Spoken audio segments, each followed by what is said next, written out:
So we talk about the hypomethylation of DNA, and right now we're going to talk about the hypermethylation. Hypermethylation. So in one study has shown the hypermethylation due to the overconsumption of the methionine, it can be dangerous as well. Because why? Not only it's gonna, for example, with someone without any cancer or anything like that, okay?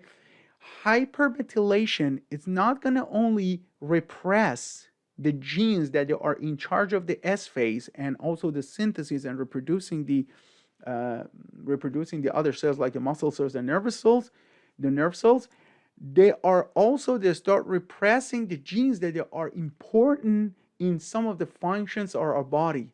So that's why hypermethylation, it can actually cause the cancer by itself by repressing the immune system or repressing some of the genes that are doing the other actually important functions for our body. So it's very important to take enough methionine, but not overconsumed or hyperconsumed of it. Or any protein actually has the methionine that we can use it, red meat or all the actual what we call it, protein supplements. All right. And also something that I have to mention right here, it's the coding of the methionine. Methionine basically it comes in the AUG. This is actually AUG happens in the translation and transcription of the DNA, and we know that the sequences how they work. This is the adenine, uracil, and guanine. So the codon form of the methionine is AUG.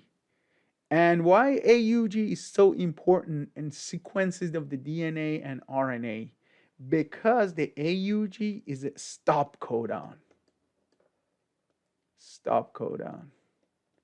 That means when that 2000, for example, sequences are done, they're not going to stop. They're going to start reproducing when they're in the endoplasmic reticulum, and also the ribosomes, they are actually working on the rough endoplasmic reticulum and making those proteins. They're not going to stop till they get to the AUG, which is stop codon, and that actually comes from the methionine. So methionine is very important for putting a stop in DNA replication and also to translation, basically, mostly in the translation, because translation is the time that actually the protein is getting produced. So it's so important for the DNA or RNA translation, and it's just going to be like, RNA translation, because that's the time that a protein is getting produced. All right. Now we are done with non-aromatic aliphatic amino acids. We're going to start with another group of the amino acids called aromatic nonpolar. And actually, one of the family of the aromatic amino acids, it's actually polar, and that's tyrosine, that we're going to talk about it in a little bit. So we're going to start with the tryptophan. Tryptophan, my favorite one actually is tryptophan. Tryptophan, first of all, is a precursor of the serotonin, is aromatic, and we're going to find it in milk and turkey. Okay, let's go back to our whiteboard. Okay, guys, now we're going to start the structure of the tryptophan. So in order to start the structure of the tryptophan, we're going to start, first of all, tryptophan is aromatic amino acid, so it has a ring in it. So we have to know that it has it. And you know what? Some of them, they have a double ring, and the tryptophan is a double ring, actually, aromatic amino acid. So what we're going to do here, we're going to start the same structure that we were doing. OH, then coming down, put the NH2, the amine group here, and then remember, this is like an alanine so far. We have the alanine so far right here. But after that, it's not going to be anymore looking like an alanine, because what we're going to do in this case, we start adding a pentagonal ring here.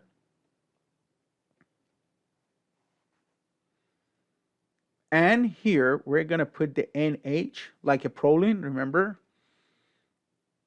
And then we're going to add the benzene ring to it.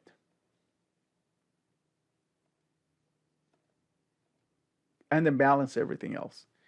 So you see that this is not very hard. The only thing that you guys need to remember is this pentagonal ring right here. This is a pentagonal ring that you connected to. Imagine that you are connecting it to, for example, alanine or valine. You see, because till here, this is the alanine till here. Okay? This is alanine if we cut this part. So what we need to do, again, we're going to go through that. We put the oxygen on the top, OH. This is a hydroxyl group, the common structure. Coming down, adding our amine group. And after the amine group, we're just like try to draw the alanine somehow. But when we want to add another structure to it, which is going to be a pentagonal ring, we make it like a small upside down house.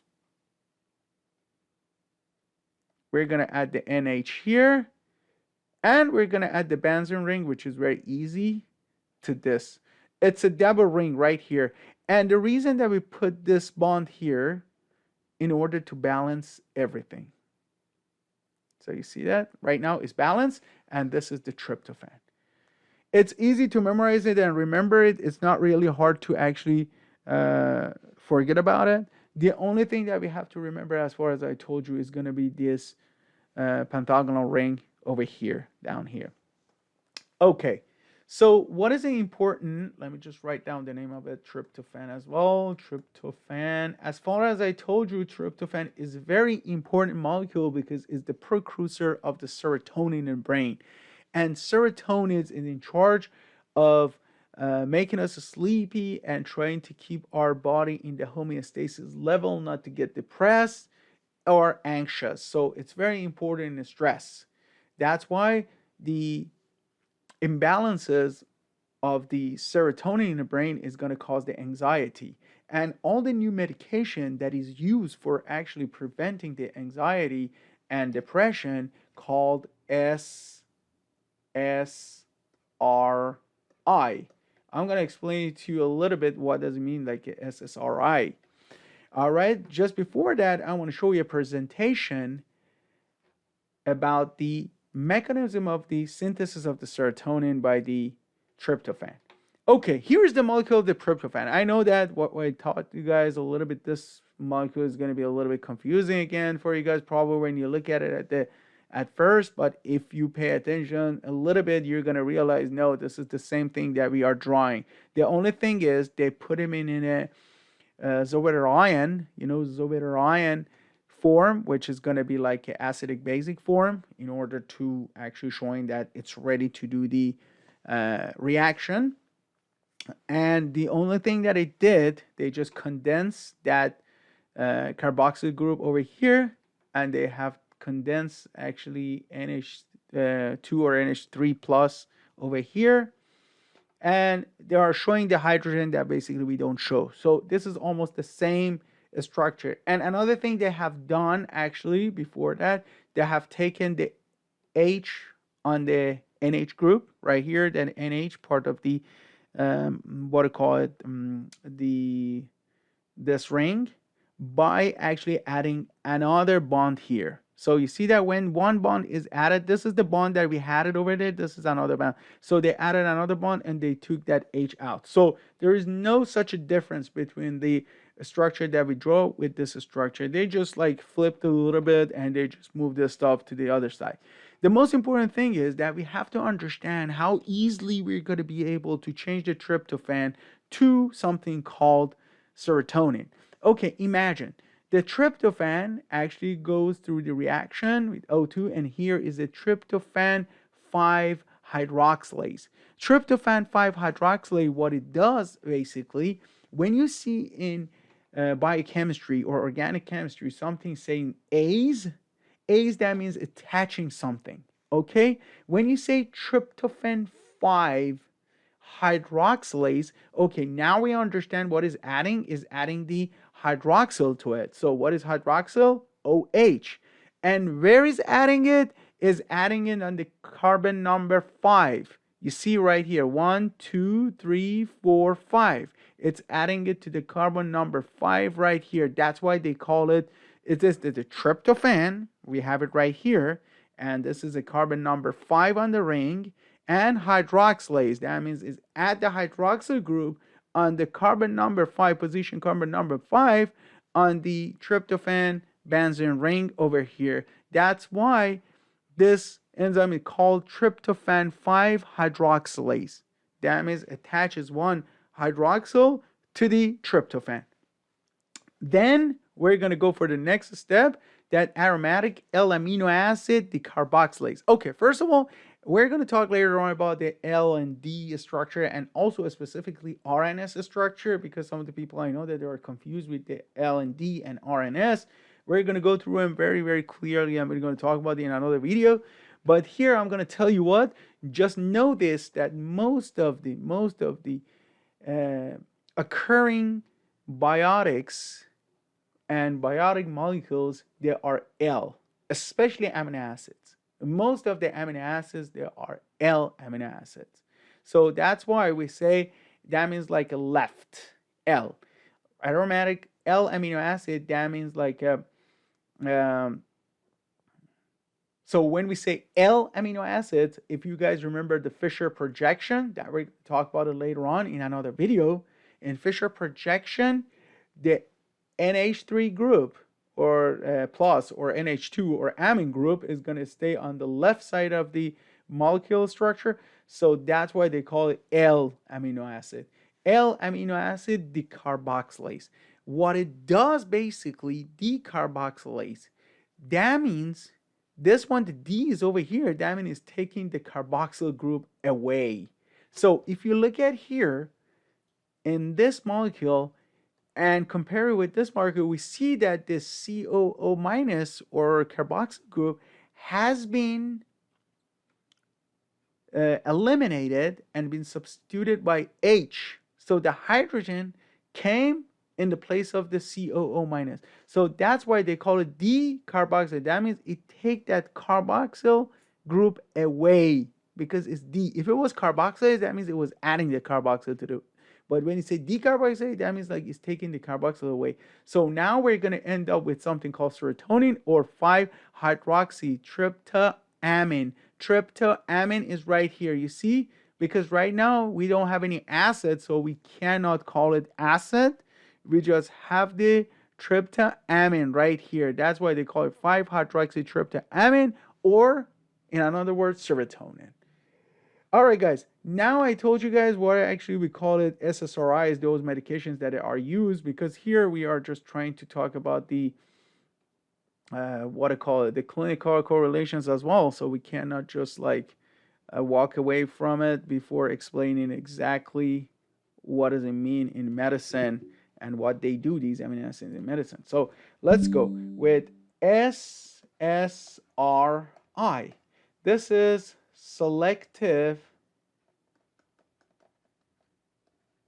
serotonin reuptake inhibitor. Okay. Selective serotonin reuptake inhibitor. What these medications like they do, because I told you what happened in the brain is going to be chemical imbalances. Where it happens, because if you remember your nerve cells, I'm sorry, my drawing is not really good. And here's another side of it. Okay, I'm not going to go through more of the other stuff. Here, between the two neurons, for example, the axon from the other one and the dendrites from this one, what was happening, there was an area here called synaptic cleft. So this is the synapse or synaptic cleft right over here. So what happened, all the problem is here. All these serotonin, they are moving here, okay, from this one to the another neuron and try to actually keep the balance between all these chemicals. What happened, we have a system in our body that actually recycles the serotonin that we're going to talk about in another video very truly and specifically, and we're going to go through exactly what mechanism happened that they actually recycle that thing. So what happened, because our body, I told you, is a stingy, is trying to actually use every little bit of the piece of whatever it has, and that's due to the evolution, because evolution tried to actually make us adapted to a better environment and having a better actually life and easier life. And that's due to the evolution. We have the recycling of the serotonin, that it goes back again to the presynaptic, actually we call it, area, and going back to the postsynaptic. That means like what happened, the serotonin that are used again, they're going to go back and get recycled and coming back. But when we have like a less amount of the serotonin over here, when we don't have that much serotonin over here, and we know that there's a imbalances that is happening actually over here in that synapse, what's going to happen, the body, with those medications that we use like SSRIs, I can actually name some of them for you as well, that you know which one I'm talking about. What it does is going to prevent the cycle. That means it doesn't let this thing to go and actually get recycled, because we don't have enough of it. It has to stay right there. So what it does is going to inhibit the process of reuptaking or recycling. What it does, it's going to keep all these serotonin molecules over here in this area, in the synaptic cleft, in order to bring more balance to this chemical between the synaptic cleft, between the synapse. So this is very important to understand this process in order to understand the SSRI. So what it does is going to prevent this reuptake of the molecule of the serotonin. And it's going to keep more serotonin in the synapse area. And some of these medications, they are, for example, Celexa. So we call it, another name for the Celexa is, I think, citalopram. And also we have Lexapro, which is S-citalopram. And we have citalopram. Also we have Prozac. Prozac is one of those. And also another medication which is called sertraline. Sorry, my writing. So these are the medications that are all part of the SSRIs, or Selective Serotonin Reuptake Inhibitors.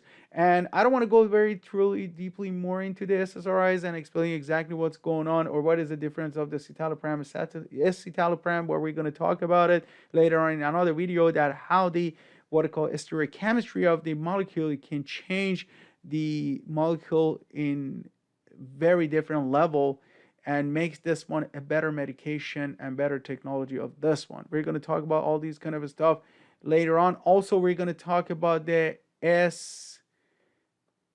SSRI medication, which is going to be selective serotonin norepinephrine reuptake inhibitors, later on in another video as well. So just we want to know that tryptophan is the precursor of the serotonin, and it's very important. And actually in the milk, we're going to find it. That's why the people that used to take milk, and you know that back in the time, when the kids, they were not going to sleep, the moms, they were giving the milk without even knowing that there's a tryptophan over here. They just knew that this thing, the milk, is going to make the children go to sleep and it's going to make them sleepy. But right now we know exactly why it does, because of due to the level of the tryptophan in there, and the tryptophan that is going to cause them making a serotonin. Serotonin is going to put us in a sleep.